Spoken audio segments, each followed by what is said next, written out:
Hello and welcome to the Spring Fishing and Boat Show. My name is George and I'm here at Marsh's Marina, where we've been a proud supporter of this event for many, many years. We are the largest Suzuki outboard dealer in Canada, and we also support 4 major fishing boat lines: Smokercraft, Starcraft, Alumacraft, and Kingfisher. Come on by our website at marshesmarina.com to see our full lineup.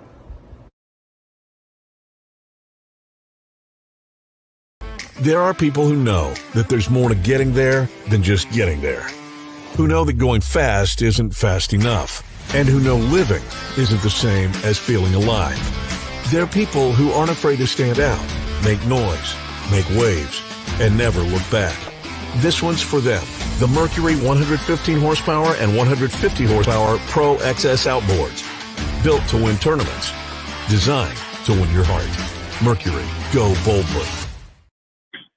All right, we are back. It's been a great family day, especially for the Bass Day. We've actually put together, well, Victoria's actually done a great job today. We've had started the day off with JP and Corey and Chris and Gussie. That was a great segment, and that was basically a takeoff of last night, where we had JP again with Latimer and Eric Luzak and also Cooper. So it kind of gave you different types of groups of guys and areas that they're fishing, where they're coming from and what they bring to the table. And then we had Mike Miller. And I'll tell you, Mike Miller back in the day was huge with our tournament series.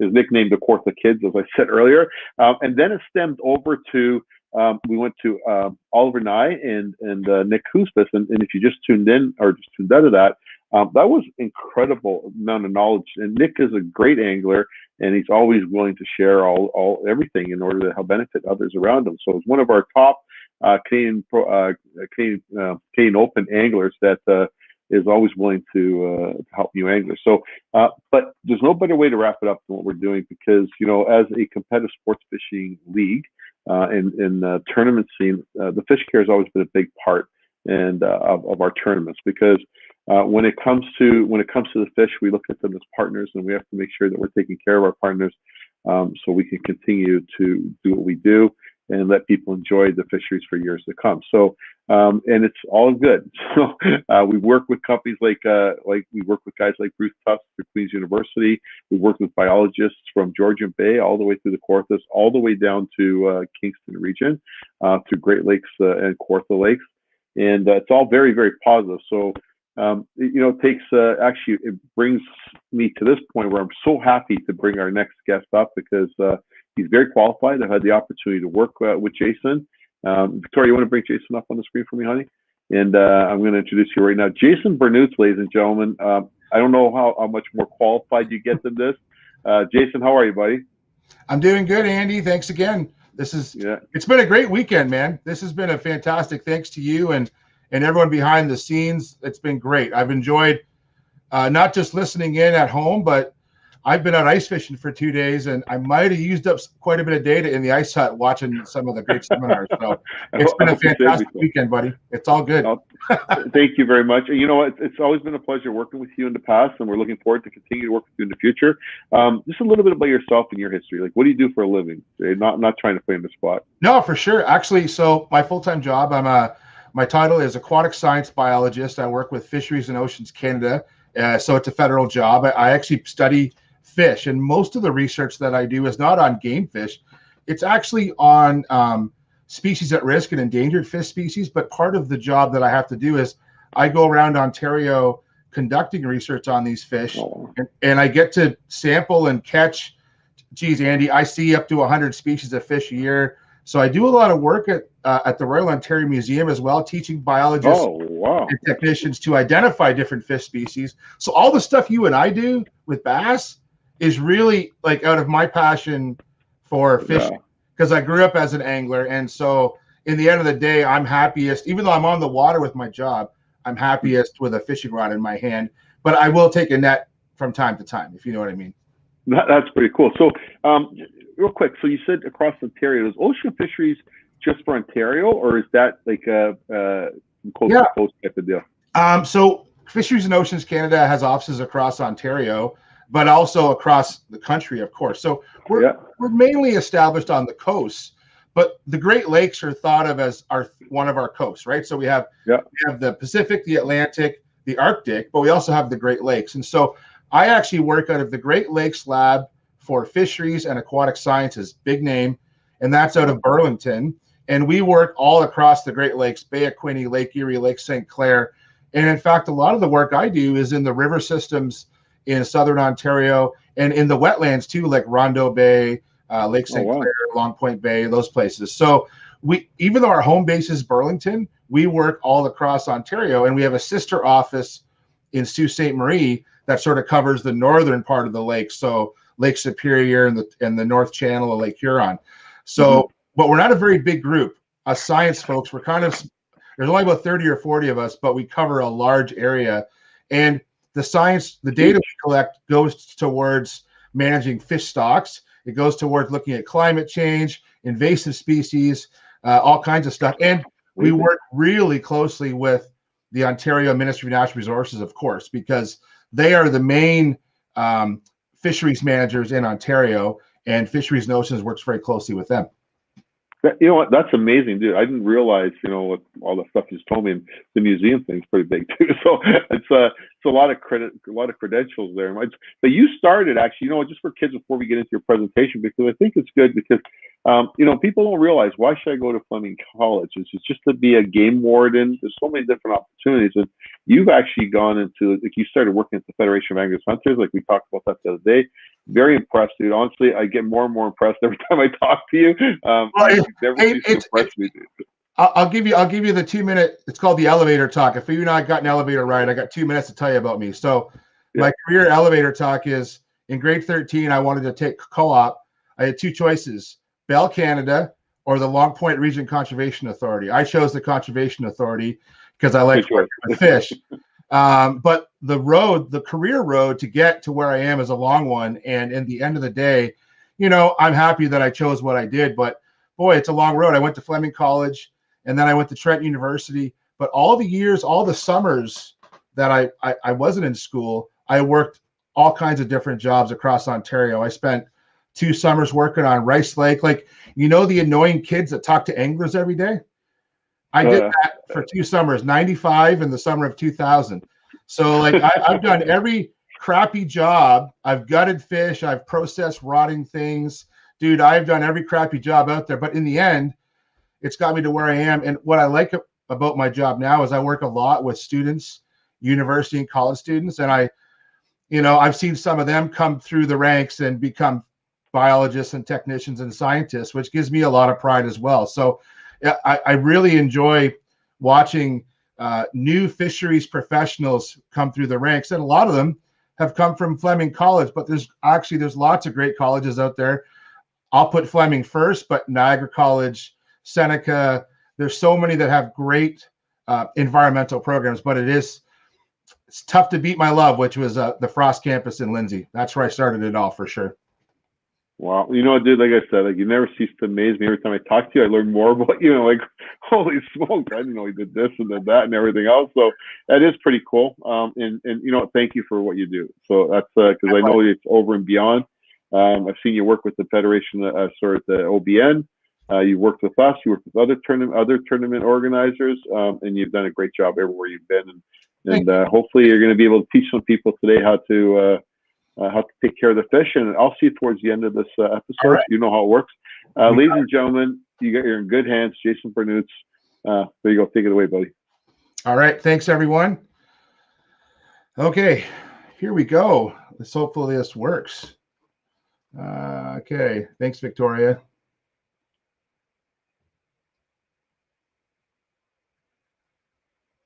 Okay. So thanks everyone today for coming in. We're going to talk about caring for your catch.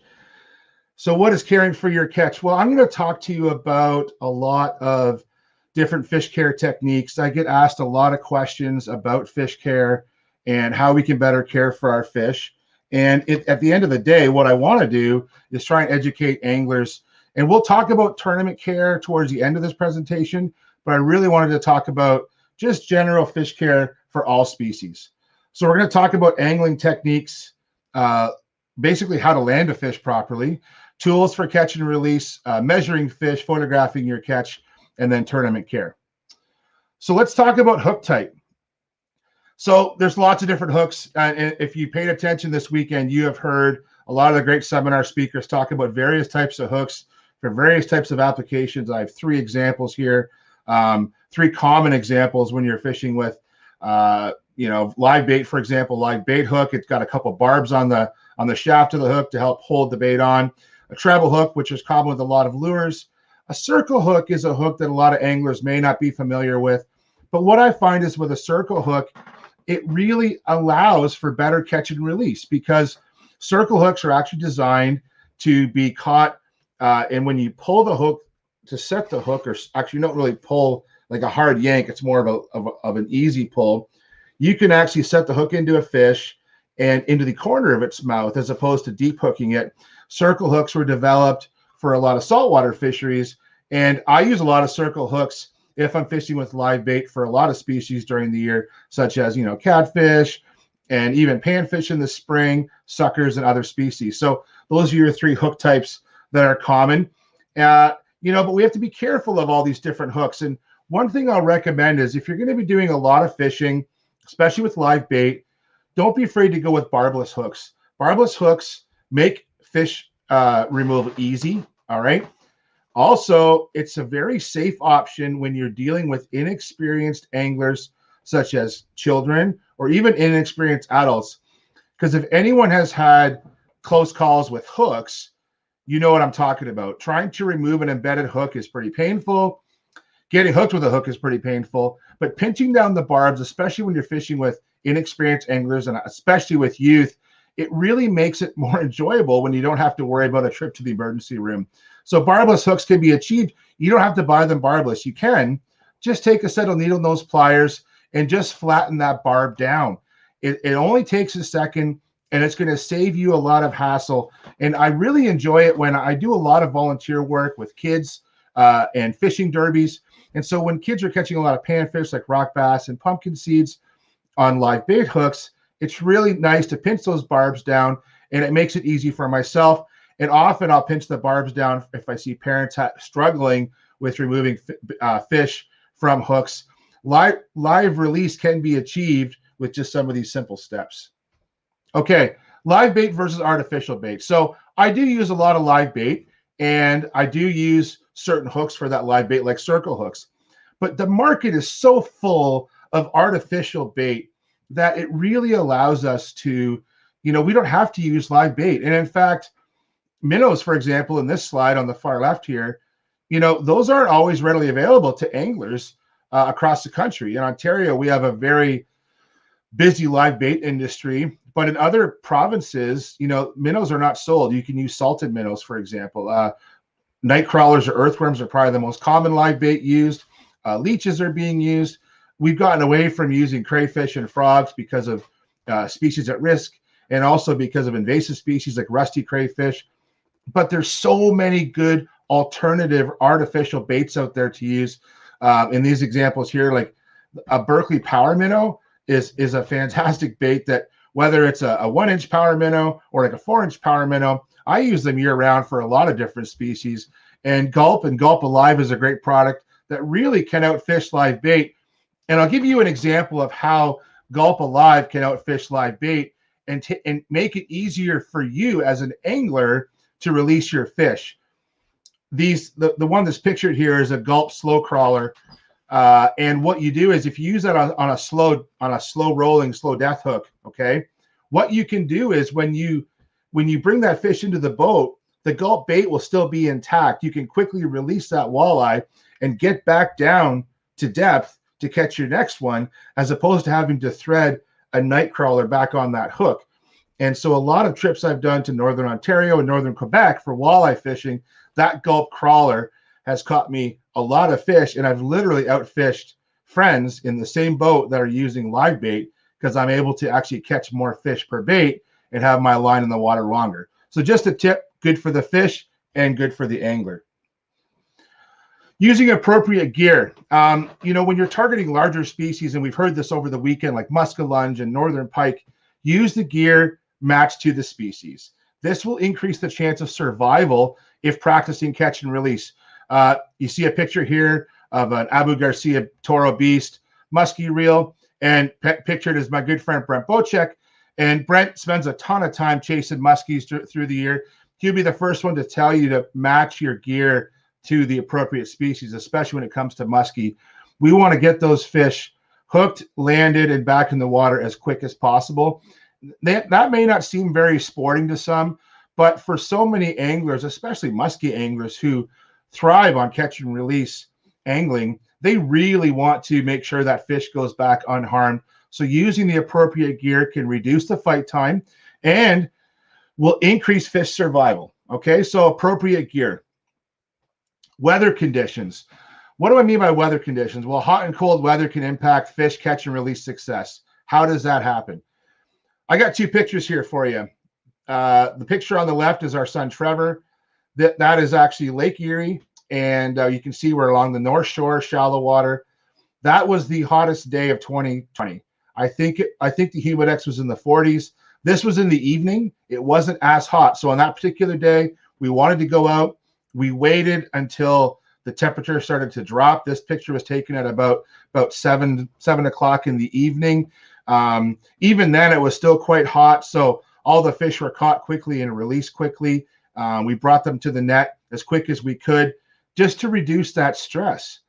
The picture on the right, it's a fun picture. Actually, my buddy Brent Bocek again took that picture of me. That's in the middle of Hamilton Harbor, I believe, in the winter of 2018.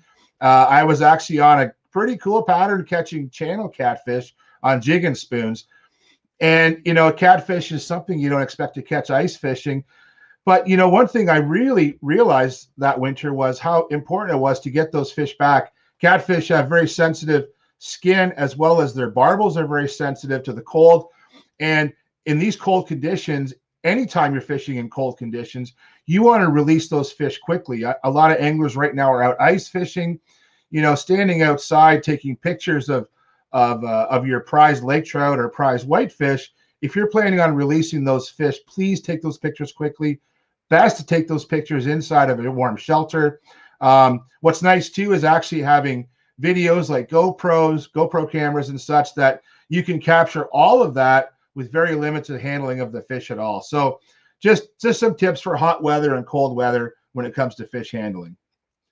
Landing a fish. So I've been really actively involved in a lot of different angling groups, and I know this past year I've been more and more involved with the Canadian Fishing Network, and I'm preaching constantly about the use of nets. You know, an angled fish should be retrieved as quickly as possible to prevent fish exhaustion. And, you know, let's avoid tailing gloves for using bare hands, but use a net if needed. So these two pictures here is a steelhead that I caught this past fall. The bottom picture is not a very nice picture. I'm not going to lie. I was by myself. This fish was just shy of 30 inches long, probably about a 10-pound steelhead. And this is the net I use all the time. And I'll talk about the nets a bit more in a minute. But I use this net. I have it attached to a lanyard on the back of my wading jacket. It allows me to land fish quickly. And if I have a friend with me, they can unclip the net for me and land the fish for me. So it's a pretty large steelhead. It actually fit in this net. And that's why I use nets so much. It saves me having to drag fish through the mud and over the rocks, and also avoid tailing fish. Okay. So when you're using nets, landing nets should be made of a material that will not damage a fish's skin or external parts of the body, like barbels on a catfish. Okay, so knotless and coated nets are the way to go. And net technology has changed so much over the years. I use a lot of Febrile nets. I'm not sponsored by them. I just find they make a great product, and it's readily available to a lot of anglers, and it stands up really well. Great nets. So when you're handling large fish, really consider using a cradle. So for muskie and northern pike, a cradle is a great net, or a very large net with a deep pocket. You don't have to bring those fish into the air. You can keep the fish in the water at boat side, or at the side of the river, or at the side of the dock. And it allows you to handle those fish in the water, increasing survival of that fish, as well as basically handling that fish carefully so that you can make sure it's released. Okay. So these are two of the nets that I use all the time. Again, not sponsored by these guys at all. The Febrile Conservation Net. Now, this is actually a new one. So the net that I had in the previous picture, this particular net is a floating version of that. So it's even a good improvement. And I'll be looking to find one of these available this summer, because that's the net I use for steelheading. And I do a ton of smallmouth bass fishing in the summer on rivers. That is my favorite net to use. They make a smaller version. I find that's my favorite one. I like the deep pocket on it, because with the deep pocket, it allows me to hold the fish in the water if I want to take the hooks out of the fish. Like if I'm using, let's say, a crankbait with treble hooks, I can let that fish rest, and I can work on that fish carefully instead of having to hold it out into the air. So that's a great net. The other net on the right-hand side is a Febrile Conservation Net. I love the coating on it and the extendable handle on it. But one thing I love about the conservation nets is they're so light. You know, we used to use rubber nets. So many of us use rubber nets, and they work great. But when you're trying to grab a fish for your buddy in a boat or at the shore with a rubber net, there's so much drag on a rubber net. These nets are so light, and water passes through that mesh so quickly. I've had people complain to me that I netted their fish too quickly. They could have fought it a little bit longer. I've taken away some of their fun. That's actually a true story. It happened. And because these nets are so light, they're great to use, and they're collapsible too. And Febrile makes a few different models of the conservation net. This is one of their smaller models. I use it for a lot of my bass fishing and pike fishing and walleye fishing in the summer. So unhooking a fish. So it's so important to have the proper tools handy. So long nose pliers, keep them on you. Forceps, for example. Try to remove that hook quickly. Keep the fish underwater if possible. So using a landing net, again, can help with that. And if the fish is deeply hooked, cut the line and release the fish as quickly as possible.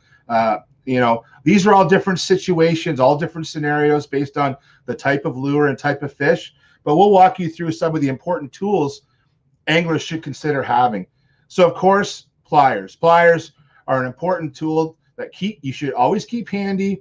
And you know, not just for unhooking fish, but for bending back barbs. And even a good multi-tool actually is an angler's good piece of equipment to have. Forceps. When you're dealing with small hooks on large fish, even small fish, a pair of forceps is really handy to have because you don't want to bend your little hooks too much. So forceps are handy to have, and these ones will clip on. I usually clip them onto my shirt or onto my vest or onto my jacket. Even if I'm in the boat or on the stream side, I keep forceps handy all the time. The third tool I have here is made by Cold Snap Outdoors. Not supported by them at all, but it's called a Toothpick hook remover. What this is for you ice anglers out there, if you, and I think I have one here, but I'm not going to look for it right now. If you use little tungsten jigs for catching panfish like perch, crappie, bluegill, you can damage those little hooks very easily. This Toothpick hook remover helps you to remove that hook easily without having to damage that hook, because we spend good money on little tungsten jigs, and being able to remove that hook without having to use pliers or forceps. And all you do with the Toothpick remover is you just place that notch on the shaft of the hook, push it backwards into the fish's mouth a little bit, and then just lift it out. Really easy. And for you guys and girls who are out there catching large fish like muskies, have some bolt cutters with you in the boat. You know, I can remember in my younger days hooking large muskies on basic. I used to have a Suick that had the paint all cleared off it. Caught a lot of muskies and pigeon and sturgeon over the years on that bait. And I went through a lot of hooks on that bait, because when you are using proper muskie gear and you set the hook, you can actually, you could really drive those treble hooks into the fish. The fish is fine, but trying to remove those trebles can be very hard on a fish. It takes time, but a good set of bolt cutters and just cut the hooks. Cut the hooks, remove the hooks in two parts, let that fish go quicker. Have spare trebles with you. All good muskie anglers and pike anglers have spare trebles with them to replace out. You might need to get a pair of split ring pliers to help replace those trebles quickly. And also bolt cutters are great to have if you happen to get a large hook or even a small hook into your arm or into your hand or part of your body. bolt cutters are handy to have as well if you can't make a trip to the hospital. Okay, measuring a fish. If you're planning on measuring your catch, and we've heard this weekend a lot about kayak events, muskie fishing, pike fishing, and I know a lot of online tournaments are going on right now where length is the measurement, not the weight. Get yourself a good measuring board or a bump board. You heard it called a bump board because you bump the fish's head up in the corner and you can hold it there, okay? And so these bump boards are great for taking photos of your catch as well and gives you a good accurate length measurement. Now, I'm going to give a big shout out here to the guys over at Handlebars. They probably make one of the best bump boards on the market, okay? This is one of their bump boards here. It's a 30-inch bump board, folded down. It folds out to 60. I don't have one yet. I need to get one this winter because what I like about these bump boards is it gives you a clear picture of the length of the fish, as well as you can see where it's notched in that top corner where the handle is. You can push your fish up against that notch and hold it in there. And if you have if you have a buddy with you, one person can hold the fish down on the board. One person takes their camera or the phone. And basically when you say go, person hold the fish, you yell go, lift your hands up, snap the photo, hold it on the board. Don't let it flop. Just hold it there, okay? A tip I'll give anglers on bump boards, make the bump board wet before you put the fish on. That helps to protect the slime coat on the fish, okay?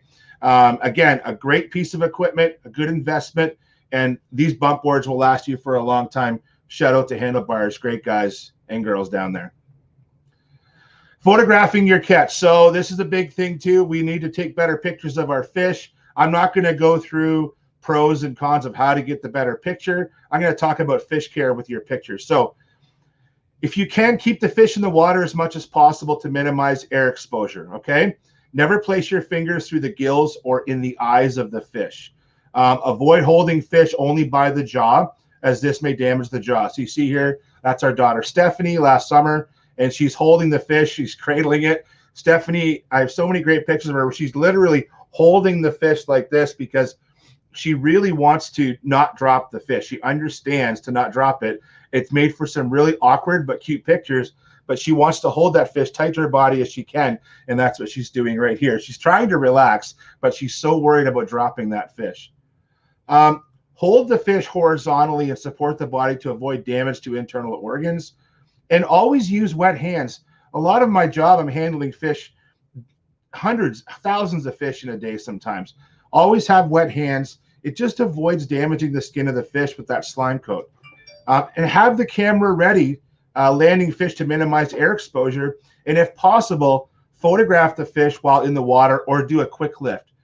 In both these pictures here, that muskie, you can actually see the water dripping off it. I had the muskie in the water. I had our son Trevor. He had my camera ready, my phone. And I said, "Are you ready?" He said, "Yeah, I'm ready, Dad." And you lift it up, take a picture, set it back in the water. He checks the camera, it looks. Okay, let's do another picture. Pick it up. I think we did it 3 times. We took 3 pictures. That fish was in the water, 90% of the time. And that fish swam away easily after those pictures was taken. Same with the picture of this smallmouth bass. That's from the Grand River in Ontario. And the same thing, held the fish. I lipped it, but I was still cradling it, held it in the water. When my friend had his camera ready, I just picked it up. Oh, the camera's not ready, put it back in. Okay, now we're good. Nice picture of a fish, and that fish went back to swim. It's not flopping around on the bank. Both these fish are landed with nets. So these are just easy tips that allows us to take care of our catch because we want to release these fish, okay? Okay, we're going to jump into tournament fish care. So bass tournament fish care. We did a study in 2019, and for those of you that were at the Spring Fishing and Boat Show last year, you've probably seen the full version of this presentation, but I wanted to really highlight what we found out at this event on Rice Lake. So in 2019, the OBN partnered again with CSFL. The OBN, the Ontario Bass Nation, has done a ton of work with the Canadian Sport Fishing League over the years. We love partnering with them, everything from tournaments to trade shows. And this particular event, I wanted to go out and do a little bit of a study to look at how anglers, tournament anglers, were managing their live wells in the event. And we actually learned quite a bit. And I think some tournament anglers who are listening in, watching this, are going to learn a couple things about tournament care. See if this works. Okay. So what we did was, let's take a drink of water here. Okay. So we had a 2-day tournament. The Ontario Bass Nation Qualifier is a 2-day event. This particular event had about, I think it was 90 boats. And so what we did was we actually worked on randomly sampling boats that came into the Way area. This is at Golden Beach Resort. This is in third week of September, okay? And what we did here was I literally stood on the dock with an oxygen probe and a notebook, and Dave Spence, who is the president of the Ontario Bass Nation, he was my summer student or intern for the 2 days. And what we did was we randomly checked as many boats as we could each day. What that involved was I would climb into the boat, I would check the live well. If it was one live well with a divider, I'd only do one measurement, but some bass boats have divided live wells that are actually separate live wells. So I would measure the oxygen levels in the live wells of those boats. So day 1, we measured 36 boats. Day 2, we did 31 boats for a total of 67 live wells. Here's what we found. So the oxygen levels, and at the bottom here in white is 5 milligrams per liter is what's critical for bass survival, okay?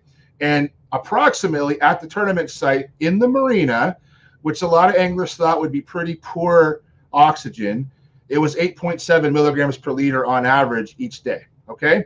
So day 1 and 2 oxygen levels, 36 and 31 boats. Minimum oxygen on day 1 was 6.45. Minimum on day 2 was 5.9. That's getting pretty low, okay? The mean oxygen level each day was 8.3 and 8.9 respectively, and the maximum was 11.98 and 9.83, okay? But there was a difference between day 1 and day 2. In fact, the average or mean level of oxygen went up on day 2. What happened? And here's that same information in a graphic form. The box on the left actually shows that on average, a lot of the oxygen levels in the live wells on day 1 was a lot lower than day 2. And there's a big reason for that. The difference was anglers assumed water quality in the marina and shallow areas of the lake was poor. Anglers keeping live wells on recirculation versus pump in, pump out, and fill, they thought it was better for their catch. Recirc is not a good choice for a lot of live wells. By keeping it on recirculation, you're not pumping out the waste, you're not bringing in fresh oxygen to those fish. It's just to fill your live wells full and run it on recirc. That was the issue for a lot of the low oxygen in a lot of the live wells that we measured.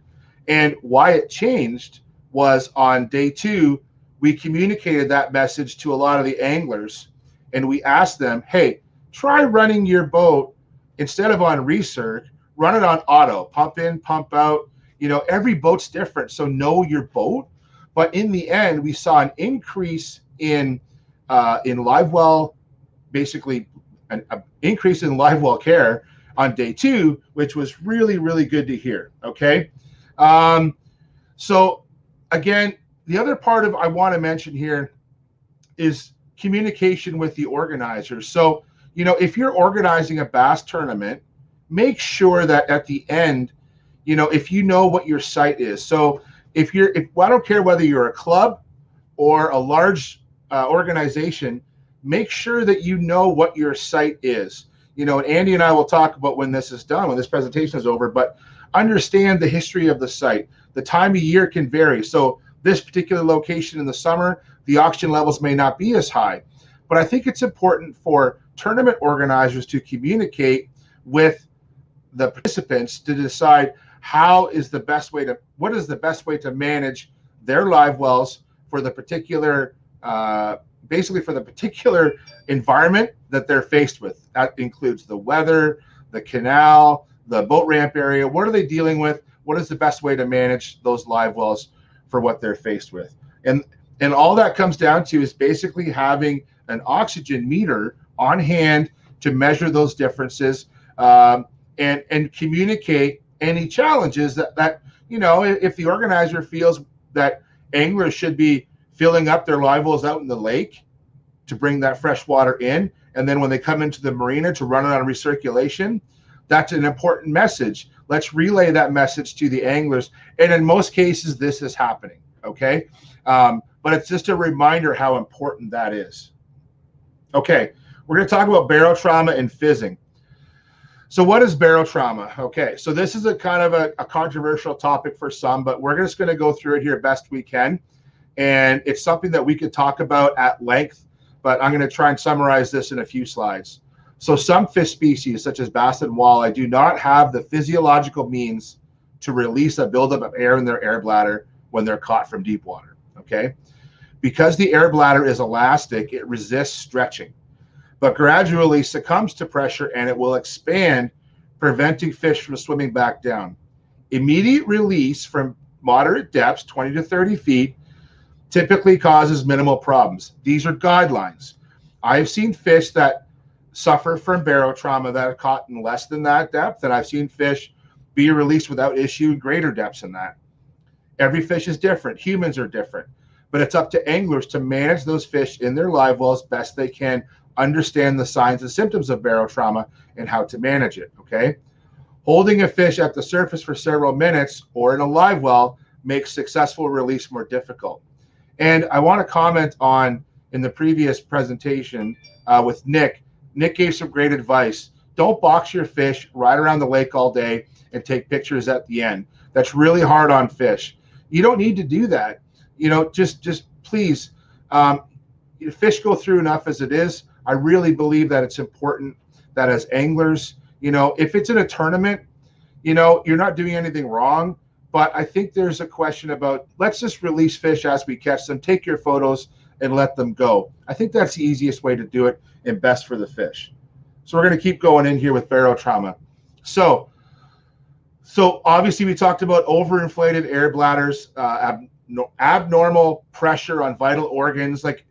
These fish, that air bladder expands, it affects their ability to breathe. It puts pressure on their liver, on their stomach, on all these other vital organs, and it can cause permanent and unseen internal damage. And the longer that fish is suffering from barotrauma, the more damage is done to that fish, okay? So anglers should be able to look in their live wells and see, can that fish maintain equilibrium? That's one of the symptoms. A lot of times fish will just float up on their belly up, okay? Their fins are still moving. They have good color. Their gills are moving. They look happy. They look fine, but they're floating upside down. That's usually a good sign of barotrauma. The fish struggles to stay submerged, often floating with tails, heads, or sides breaking the surface. And a lump may even appear on their side. I've never seen that very often, but some of my good bass colleagues in the U.S., they say that's one of the symptoms. So these are all symptoms. I know with smallmouth bass, sometimes in a live well, they'll kind of play possum and they'll kind of look like they have barotrauma. What I'll do is I'll try and put each fish by itself for a second, especially if I'm out on Erie, where I think I might have barotrauma issues or Simcoe, and I'll let those fish try and sit, maybe one or two fish in a live well, just see how they do. If you have too many fish in one live well, the signs can be hard to diagnose. So I'll try to make sure that I sort of diagnose each fish individually, and I'll do it by color tag, because a lot of times in an event we're using our cull tags, and so I'll remember which fish I fizzed if I need to fizz any fish based on the color. Okay, so let's talk about descending devices. These are getting more popular in the angling world. What's a descending device? And a descending device is used to return fish to depth after capture. It's often used in marine fisheries, and it's becoming more common in freshwater fisheries. It's recently been supported by the New York Department of Environmental Conservation through the New York Sea Grant to help mitigate the effects of commonly caught species like yellow perch. So New York Sea Grant has identified that perch anglers on Lake Erie are catching a lot of perch from depth. We need to get those perch back down to depth to release them effectively. Bringing up a 10-inch perch from 30 feet of water is pretty hard on them. And so to make sure they're released properly, they're recommending the use of descending devices. And there's a few pictures here of those descending devices. And you can make your own, but it's just a tool to get that fish back down to depth. Fizzing equipment. So I'm going to talk to you about this little fizzing equipment here that I have for my good friend Barb Elliott. And everyone I know who is real serious about bass tournament fish care, they know who Barb is. And we're going to watch a YouTube video with her in a second. And they know that her little fish needles are the best ones out there. And she makes those at home in her kitchen. And she's from the east end of Lake Ontario in New York State. And I don't know if Barb's watching, but I have a lot of respect for Barb. She's one of my good friends, and she loves smallmouth bass, especially ones that she's taking care of. And so fizzing involves using a needle to relieve air pressure from the air bladder that causes barotrauma. Okay, needles should be over an inch long. 1.5 is better, and gauge size can vary. So usually an 18 or 20 gauge needle is best. 16 is okay. The higher the number, the thinner the needle. But the trick to Barb's needles is the Reamer. Okay, so we're going to try and show this here. So this here is the Reamer. So what this is it's a piece of steel that goes in and actually cleans out the needle. Okay, the reason why that's important is if you go to fizz a fish, we're going to watch a video in a second, and how you use the Reamer. A lot of times anglers will position that needle properly, but when they go to actually fizz the fish, because you've gone through the side of the fish, you have a little bit of meat in that needle, and you're not accessing the air bladder, and you've missed, and you have to do it again. But it's not that you didn't hit the right spot. It's that your needle had a little bit of tissue in it that has to be cleaned out. Okay, so we're going to see if I can play this. And this video was done with Barb. Okay, so we're going to stop sharing.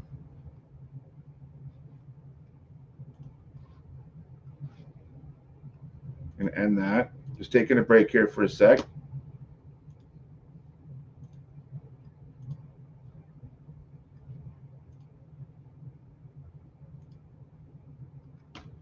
See if I can find this. Oh, there we go.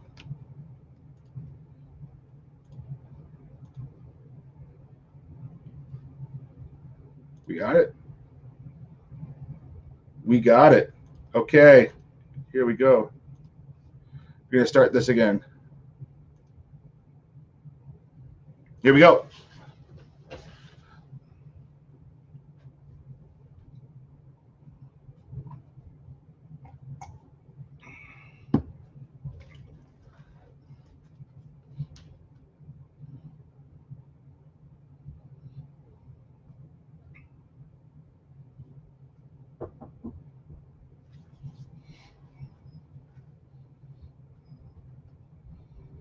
There's Barb.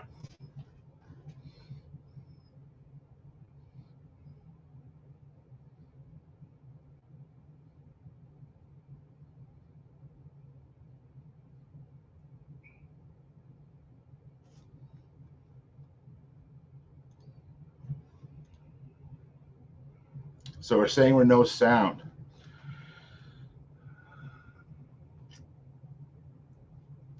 Hey, Vic, you there?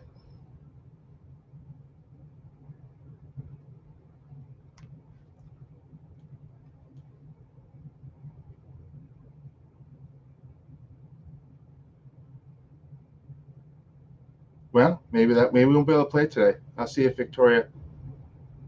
All right.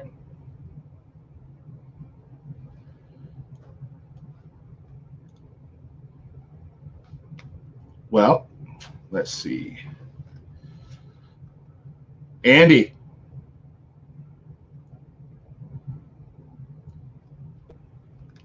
Can you hear me okay? I got you now. Okay. So, okay, what you're asking. Yeah, for some reason we're not getting the volume on this. Oh, well. All right. I can try and lip sync for you. Well, I don't know if that's going to work.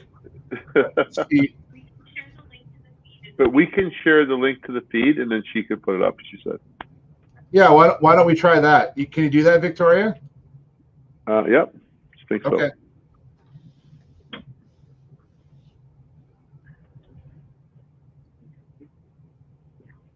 So, okay. All right. So while she's doing that, she's saying talk. Okay. All right. So I'm gonna let me talk about what Barb's doing in this video, and Yep. what's gone on is in the St. Lawrence River, and you know this, Andy, is that Yep. there's been a lot of, it's a challenging place to work when you want to run tournaments. There's a lot of Yep. challenges with fishing for smallmouth in deep water, not just in Lake Ontario, but even the river proper. And so BASS has been working really hard. This event was 2018 in Waddington, and I work a lot with BASS as an advisor with some of these projects and tournaments. And a lot of us in the north, so myself, Barb Elliott, and some of the other conservation directors from Ohio and Michigan, this has been an issue with us. And so Barb worked with Bass to develop basically this, this 6-minute video to show anglers how to properly fizz a fish. And I find that when it comes to bass tournament anglers, they really are nervous to poke a needle in the side of a fish, and rightfully so. The first time I fizzed a fish was probably in the mid 90s when I first did it. And even with someone with my background, Andy, it's a tough thing to do if you don't really know what you're doing. And it was actually some fellow bass anglers that taught me how to do it. And I've literally spent, I don't know, I've probably fizzed, literally thousands of fish. But learning how to identify those symptoms and how to do it properly and safely has been so important. And one thing I love about events like yours, Andy, is that when I've been there, is having anglers come backstage and actually learn how to do it themselves, because fizzing should not happen at the weigh-in. Fizzing should happen in the boat. And I'm seeing a positive trend where more anglers are doing that in the boat as opposed to doing it behind the stage. Because as those fish struggle all day, they really get stressed out and they need to be right side up. And so by treating them in the boat is important. Now, a lot of anglers will I've talked about using things like glory bags, and also using fin clips that clip on the bottom of the fish with lead weights to hold them down. Popular with the walleye, really popular with walleye. Those to me are Band-Aid solutions, because you're not fixing the problem. You have to get rid of that air out of the air bladder. And so the fish is now struggling to swim because it's held down by a lead weight, but it's also still has that internal damage happening. And quite often when it comes to catching bass from deep water, I do find that in the end, if barotrauma is going to happen, it happens pretty quickly, usually within the first 10 to 15 minutes. And so you'll see a lot of anglers, and I've heard some great positive stories from Barb, where a lot of the pros now who have more confidence in this, they're fizzing their fish right away. And in fact, I'll tell a little story about Barb Elliott. In that year in Waddington in 2018, this is how awesome she is, man. And this is why I respect her so much. She drove herself from her home up, I think it's like 3-hour drive to Waddington, parked her camper at a boat ramp, and told Trip Weldon, anybody wants to learn how to fizz a fish, you let them come see me during pre-fish. And so she camped at a boat ramp for 3 days, and pros came to see her with fish, and she taught them how to fizz.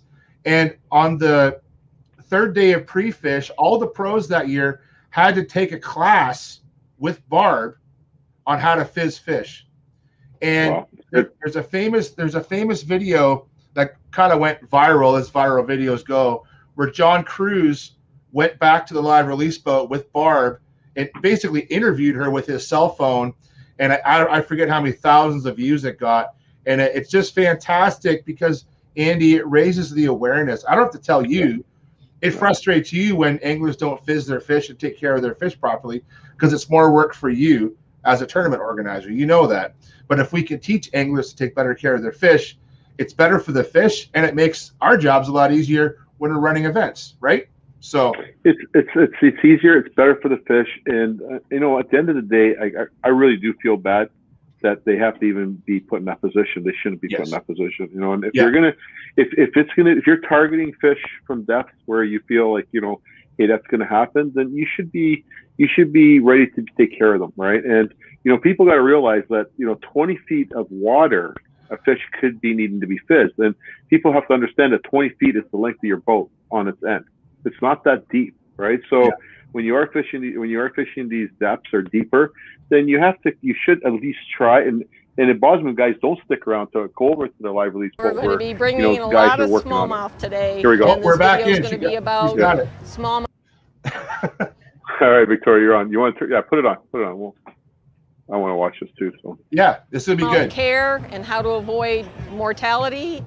We have a technique we use to manage barotrauma. Barotrauma is the damage that the fish's swim bladder does from overexpanding when you bring it up out of the water. Smallmouth are very susceptible to this. Largemouth can get it too, not as much as or as bad as smallmouth, but you'll see a lot of fish with it here in this type of water. It's deep, it's clear, it's cool, and most of the anglers will be bringing in smallmouth. There will be some largemouth caught too. The swim bladder in deep water is like this. When you bring fish up to the surface, it expands, it presses against the heart, so the heart can't pump blood. So no matter how well oxygenated your live wells are, the heart cannot physically pump the blood to absorb the oxygen to get it to the tissues. So it's critical to manage this at the time you notice it. The signs and symptoms of overfilled swim bladders are fish that hang at the surface. Here's the surface of your water, the fish hangs like this or it's completely upside down. The fish will struggle all day to maintain itself in an upright position, which it can't do because that swim bladder has overinflated. The reason smallmouth can't get rid of this extra pressure on their own is because there's no external connection between the swim bladder to the outside world. They can't burp it, they can't just belch it off like you and I could. That swim bladder has to be shrunk down somehow or it causes mortality rates that are unacceptable in the smallmouth. So what we have to do is provide a way to release that gas, and fizzing the fish with a needle is one way of managing it. There are other ways. Clipping anal fins on the fish so it stays upright instead of floating is better than nothing. Sometimes that's enough as long as it's not struggling.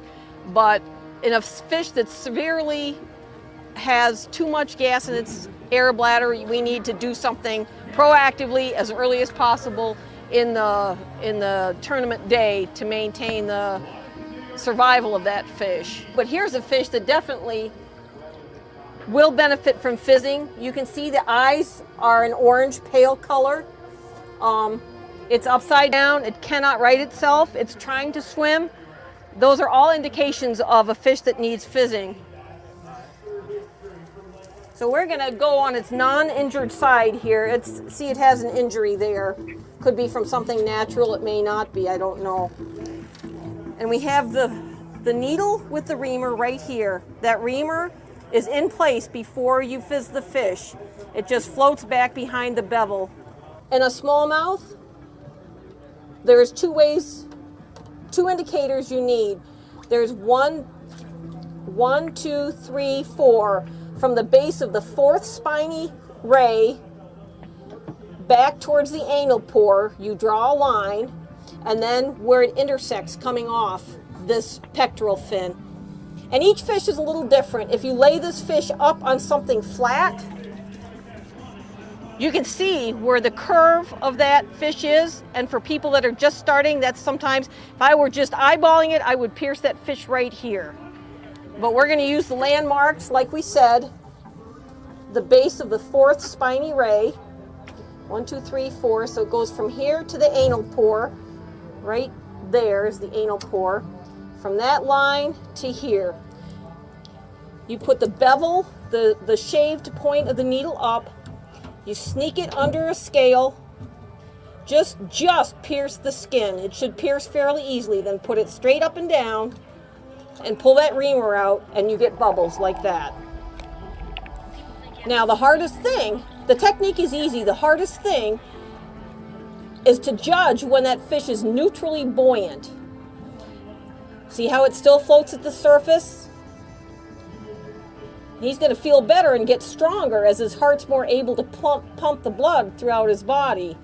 So he's just about at the point where he's not floating anymore. So I'll remove that, and you can see the difference in the way that fish is oriented now. He's upright. He still wants to come up a little bit. Anybody can cut I just cut them and bend them myself. I make it so it just clears that bevel. And when you're poking it into the fish, that reamer will go right out of the way. You don't even have to worry about it. It can stick way out there. The minute you start putting it into the skin, it clears itself. You don't even have to worry about it. It's much harder to place once you have it in the fish. The fish might be moving around. So you always start with your reamer in the needle, and you go in at a 45-degree angle like this, and then once you pierce the skin, you make it 90 degrees from the surface of the fish and plunge it just as deep as you can, especially in the bigger fish. Make sure that reamer is tapped all the way down through there. Take that reamer out and you have bubbles. 99 times out of 100, if people can't get gas, it's because it's plugging. They're always in the right position, and the thing that makes it unsuccessful is the fact that they didn't have that reamer to clear that plug. If you were to release your fish immediately after catching them, there's absolutely no need for this. And the other thing you have to make sure is guarantee that all your live well parameters are where they should be, that the water temperature is right, the oxygenation is good, and the water is clean and clear. And if those things are in place and your fish is upside down floating at the surface, you need to do something to manage that fish. Either balance it with anal fin clips or perform this Barotrauma relief. And that's just crucial in any tournaments we have up here in the Northeast. One thing that we need to do is acknowledge the difference between viability and just being alive at presentation at the weigh-in. Viability means a fish goes on to eat and grow and reproduce. A fish that's just alive could be one fin wave away from dying, and that's what we want to avoid. We want to release viable fish that will go on to add to the population in future years. That was Thanks, really Vic. cool. Yeah. We got to get her back great. on again. That's all right. So I got a question for you, Jason, Yeah. because and basically I don't know that has anybody actually ever came up with where does the air come from that goes into that, and only because, like, you know, if you have a balloon and you put the balloon underwater, I'm asking you because of the position you're in, and I'm not trying to put you on the spot, but if you took that balloon, you dropped it in the water and floated to the bottom, it's not going to automatically ignite, right, or blow up, right? But when you're bringing up a fish, is it taking the oxygen within the water? Is that where it's taking that air from? Like, where does that water come from, or where does that air come from? Yeah, and I don't want to get it wrong because that's a good question. I may not have the best answer, but I'm going to try and explain it. So at 30 feet is 1 atmosphere, which is an incredible amount of pressure that goes on at 30 feet of water. And it's even, like you said, 20 feet, that's almost 1 atmosphere, okay? So fish have to, largemouth bass and smallmouth bass and walleye, they can expand their air bladders, but it takes time for that to happen. It has to happen at a slow rate, not like a lake trout where they can burp out the air. So what happens is that when with regards to barotrauma is the bass, basically their air bladder, what I understand is their air bladder just expands because of the pressure. So they're at 1 atmosphere and then they come up to the surface. They're at 0 atmospheres and it causes their air bladder to do this because it's a quick rise. But even fighting them slower, like to the surface, won't stop it. You'd have to fight them for minutes, like an hour or something. Like it. Yeah. There's no way around it. And you know this too. Some fish, like you catch a fish from 15 feet, it'll have it. And other fish won't suffer from it. You caught them in 25. So I think, like, for example, on Erie, you'll get fish that come out of deep water in the morning up shallow to feed. You'll catch them and they'll suffer from it because they haven't even stabilized themselves yet. But then you'll catch fish that, you know, in 25 feet, maybe we're shallow in the morning and went out deep in the afternoon. So every fish is different, just like people. And that's really, I think there's no right or wrong to it. What's important to note, though, is note the symptoms. So back to the live well information that I shared. If your live well is running poorly, like I've seen anglers that I'm, you know, I will never name any names, but, you know, we spend all this money on boats and tackle, but they won't buy new batteries, okay? and they're freaking out because their batteries are dying and their live wells are on the fritz. We got to come in right now.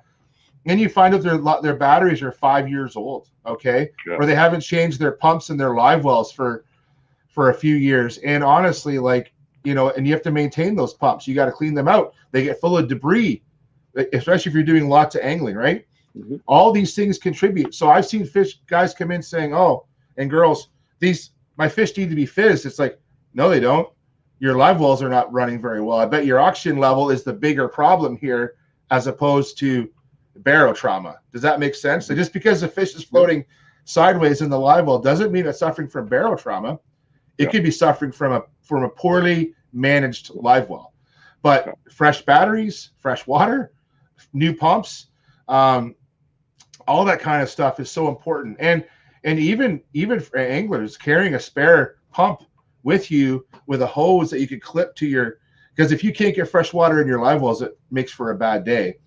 And so I do this at work all the time. If our live wells aren't working, I have a spare bilge pump that I can throw over the side of the boat with alligator clips to the battery, and I can pump fresh water into our holding tanks if I need to. And you do this too, Andy. That's how you fill up your live release boat, is with a big sump pump. But we could do the same thing with a good sized bilge pump, and you can keep that in the glove box of your boat or in a storage compartment. So there's so many ways to mitigate and manage live wells, because stuff does break down. But in the end, knowing the symptoms of barotrauma, it's not always barotrauma. It comes back to live well management. So go ahead. I just want to ask a quick question, only because like we're just talking about this. How do you feel about ice? Like, where does ice come into play with you? And because we worked at Rice Lake, we had that water was extremely cold, and I noticed like the fish were just jumping out of the live well, right? Yeah. But then we get some biologists that feel that the ice is, again, maybe possibly a band-aid and possibly something not. But dealing with guys, like we got some of our top guys that if it wasn't for ice, like they live by it. You know what I mean? Yeah, it depends so much on, for the individual angler, it depends on your live well. If you have a really well insulated live well, a little bit of ice goes a long way. But some guys and girls don't have an insulated live well, or not very well insulated, and so the ice doesn't last very long. I think that it's more important to invest money. This is my personal opinion, just from my experience. Mm-hmm. Keep your pumps fresh. Like, replace your pumps if you have to.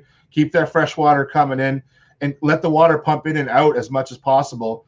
I do a lot of work with fish where we actually have to hold fish for tagging and for periods of time, and we don't use ice to mitigate that at all. I use fresh water, and I'll just buy more pumps and keep that water fresh and keep it circulating. Some of the events I've helped to run in the past, the biggest thing was having that fresh water always available, whether it's in troughs, at the live release boat, or heck, even sometimes having a pump handy to top up someone's live well that pumps have gone down, like those little Honda pumps, Andy. Those things are gold, man. Yeah. And those things are gold. Those things will save your bacon as an organizer so many times. So but you still got to be careful, like, and because we ran hundreds of tournaments. So, but depending on where the tournament's situated, and if you're a club running a tournament in the back bay, or if you're where the water that you're counting on is already way hotter than the water, like fish coming in from a deeper water where they're taking that water all day, and it's cooler water. Now, so you're at the back bay, and you're taking in that, like at that's where I believe that if you don't have ice, then make sure when you're picking up that fresh water, put on a recirc. Don't take in that warm water, because you're into 3 to 6 inches of water where what you're stepping in, your feet are boiling. You know what I mean? So I think a big part of that too, though, Andy, is, and I agree with you on those points, I think what anglers should be using more of is thermometers in their live wells. Stop guessing. Yeah, that'd be a good. Stop guessing. That'd be good.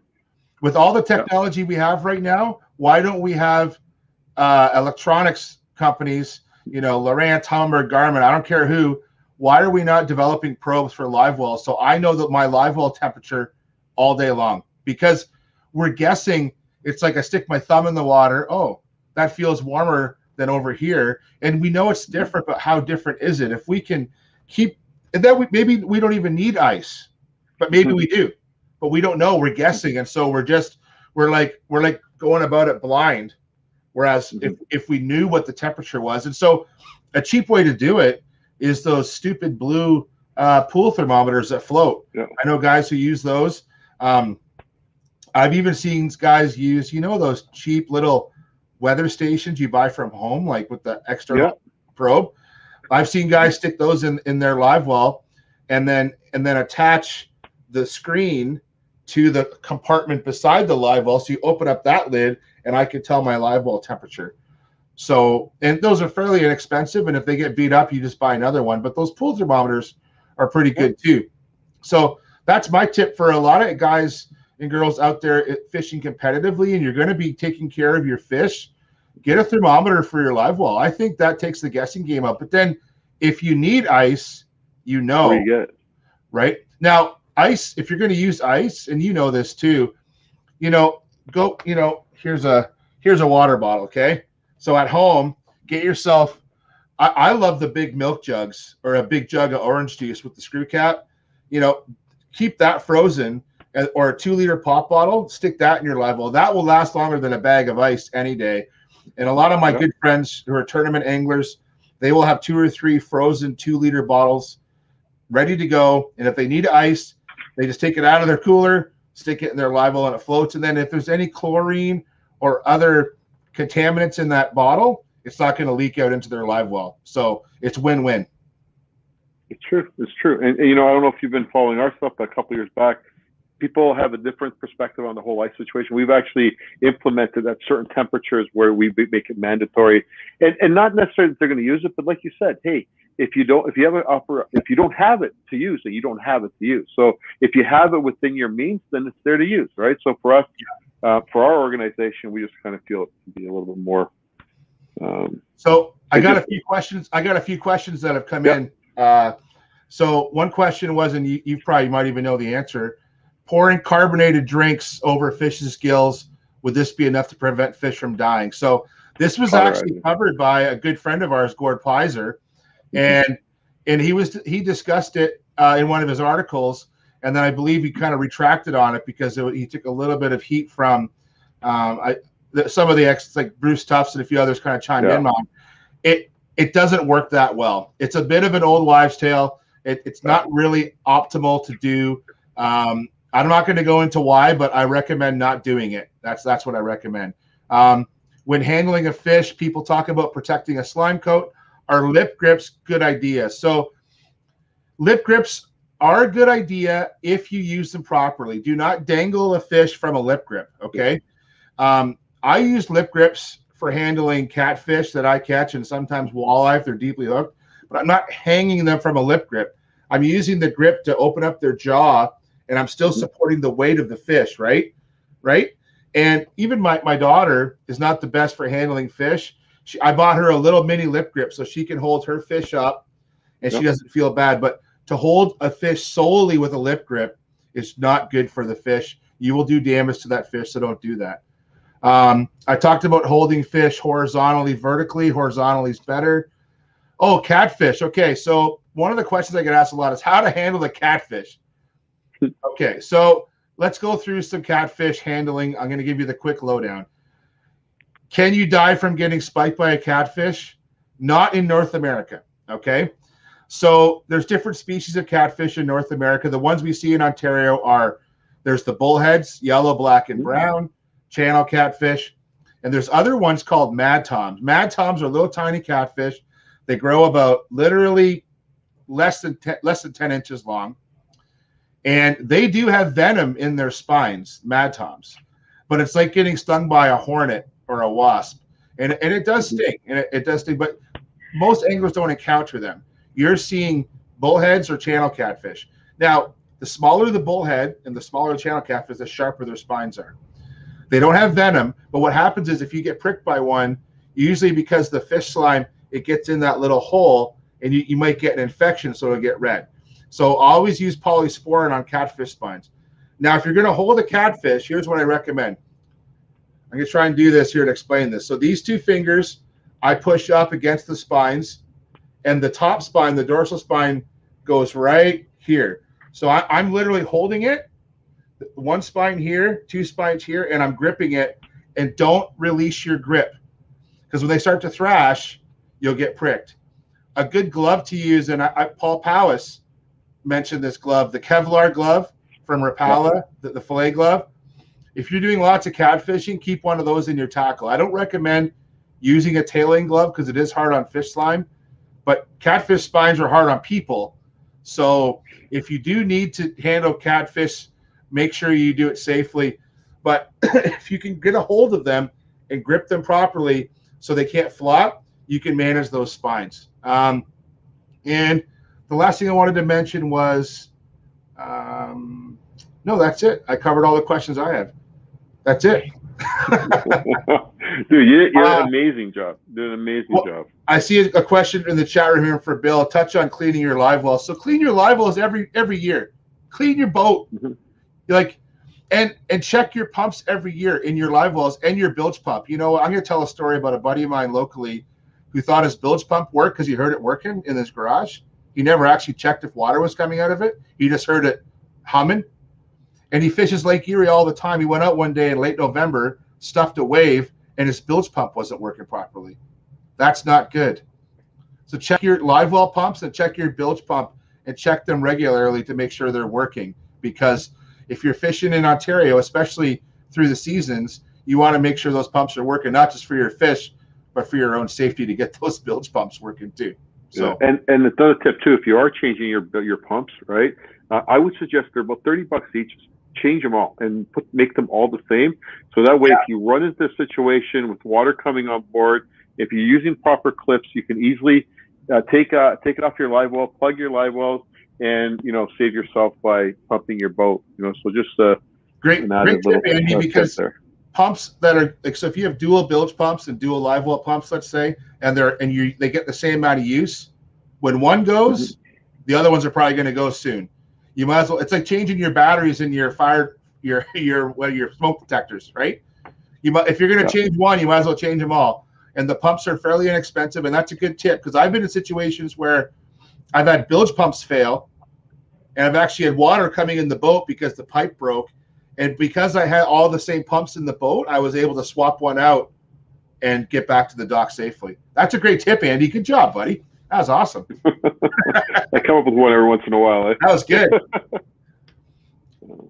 I got one more question here. Can all fish be fizzed? Not all fish can be fizzed. In fact, some fish are different. It depends on their physiology. So where their air bladder is, it depends on every fish is a little bit different. So you can't poke, let's say, a walleye in the same spot where you poke a bass. So every fish is different, and there is literature out there on where to poke different species of fish to do fizzing. But fizzing is literally a last resort. Let's think about that. Let's try and not fizz fish if for a lot of us, we're not fishing tournaments, right, Andy? We're fishing recreationally. As Nick suggested, don't drive around with those fish in the live well. Let them go. And try use a descending device, like a weighted line. If you have to fizz, but every fish species can be different. So. Cool. Well, early season, late season, especially. So. Yeah. Well, Andy, we've used up the hour. I told you it'd be an hour. Dude, you know what? Only because it was so thorough, I'm surprised it didn't go even longer. Because you were very, very thorough on this. I'm not going to lie to you. It was actually really, really good job. And I like working with you, dude, because that's how you are, right? So,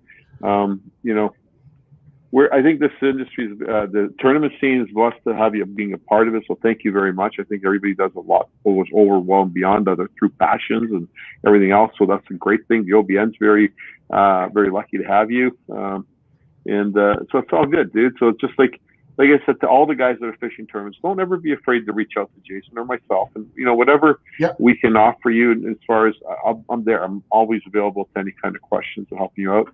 I'd like to try and get you on one of our nights on CSFL Talk and maybe emphasize on this a little bit more. Basically the same thing, but more directed to our anglers, and just kind of talk to them. But for all the new anglers that are coming into the sport, the sport has so far devolved from what you're maybe thinking of, going out your boat with a case of beer and, having one of those things of throwing the fish in and at the end of the day having a big fish fry. We still enjoy eating fish, but there's ones you catch, things you eat, things you put back. And there's it's a balance, and this whole fishing deal. And don't be afraid to reach out to guys like us or any other guy that could give you some advice, or look it up on the internet. Bruce Tusk actually has that same video on how to fish as well too. So, the last thing you want to do is bring your kids out and make them feel bad because that fish can't be released because it's swimming on the side of your boat. Whereas a couple of minutes watching a video like that will easily let that fish go right back where it belongs, and your kid will be a lot happier. And take care of your catch, but there's nothing wrong with harvesting fish. Like, we eat a lot of fish here, man. My kids and Heather and the kids love eating fish, and we harvest fish when we can, especially ice fishing, man. Those fish that come through a frozen hole, they taste way better than in the summer, right? So this time of year, we're eating lots of fish, and and learn how to clean fish properly. So if you do have to keep a deeply hooked fish, you know what to do with it when you get home, and teach your kids about the importance of being responsible sportsmen and sportswomen, where it's like, you know what, that bluegill that you caught today, honey, it died. We're going to take it home and make a meal out of it. We're not going to waste that, because that's the right thing to do, is to not waste it, right? So there's so many great lessons to learn from fishing that aren't just hooking a fish and taking a picture. There's so many great lessons out there that we as anglers are responsible to teach the next generation. And again, selective harvest is nothing wrong with that. Nothing wrong with keeping a few fish for the table, because it really brings us back full circle to why we do this, right? I was never one for bringing beer in the boat. And especially in my line of work, that doesn't happen. I'll tell you. Neither am I. Beer on the pier, water on the water, right, Andy? Like, that's how it goes. Yeah. But in the end, let's all be out there and enjoy the resource, enjoy it safely. And 2021 looks like 2020 a little bit with what's going on, but that means we're all going to do more fishing this year again. That's a positive. So let's all do more fishing this year. And I'm going to see all you guys back here, but in person next year, standing in front of that sign that Andy's in front of right now, instead of on a screen. That's what I'm looking forward to. Yeah. Yeah, I can't wait, dude. I know. You got it, man. Believe me, it hurts, man. Anyway, thank you so much, Jason. I really appreciate it, and I appreciate all the people tuning in. Thanks, Victoria and Dan, everyone helping out, and thanks for everyone who tuned in all weekend. It was a great weekend. Thanks, everybody. See you later. Thank you. So this is a wrap. It's a wrap to the weekend. It was an incredible weekend. We came into it not knowing which direction we were going to go with this. Like going back a couple months ago, we had all these different platforms that we were presented to, and Victoria was looking at this one, looking at that one, and we kind of looked at shows that were happening in the U.S. and how successful they were, and we just came to the fact of saying what we do best. We run tournaments. We show off and we show off the sport at the tournaments. So how do we bring that technology and bring people together? And then the most important thing is, how do we bring all different groups of anglers together to not just entertain, but to educate? And that's what the Spring Fishing Show has always been about. And it really is. And we're going to continue to do that next year. We'll continue to bring you, these anglers that are delivering messages that are either going to better your fishing or better the habitat. So I'm going to say thank you very much to all the people who participated. A special thank you to my family. I can't begin to thank my wife. She's an incredible person. And again, Family Day weekend, we're still here. The only good thing is we actually didn't go for dinner. I had to cook. So again, Vita, you're the best. My two daughters, I can't even begin to thank them. Nicole, Victoria, you guys haven't stopped. Victoria's still here working. And my niece is always with us. And a very special person that always comes into our lives every once in a while, helps us out, is Darren Izumi. The Izumi family are phenomenal behind in front of the scenes, and I can't begin to thank them for all they do for not just us, but for the industry. So thank you very much, Darren and Bob, because I know you're always there for us. So once again, special thank you to all the people, every person who came out. There's so many of you. Thank each and every one of you guys. I've tried to text you all after your presentations. And please, folks, let us know what you liked about the show. Send them some stuff in, what we want to see more of. And I can assure you that everything you've seen this year will be at the fishing show next year and more. We're going to bring back kayak. We're going to tie pike and walleye together as a seminar. We got all kinds of things that we're going to now introduce at the 2022 Spring Fishing and Boat Show at the International Center. Thank you. Outdoor Canada.